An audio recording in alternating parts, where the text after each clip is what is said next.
Kiongozi wa kijeshi nchini Niger, General Abdurrahman Chiani, ameapishwa leo Jumatano kuiongoza nchi hiyo kwa kipindi cha mpito cha miaka mitano. Jenerali Chiani ameapishwa kuongoza nchi hiyo ya Afrika Magharibi na kusaini mkataba mpya wa uongozi unaobadilisha katiba ya nchi hiyo. Hatua hii inafuatia jitihada za kikanda ambazo zimekuwa zikiendelea kujaribu kurejesha uongozi wa kiraia nchini Niger baada ya mapinduzi ya kijeshi mwaka 2023.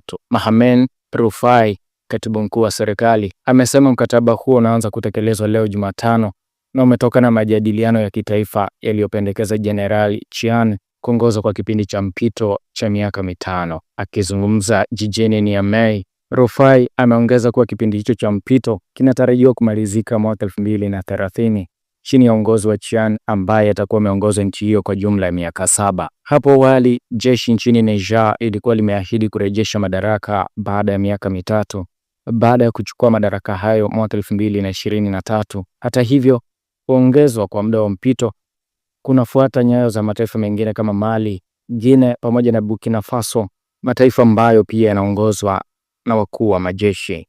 Mimi ni Frank Damas na hii Ilushinga 72 Dick.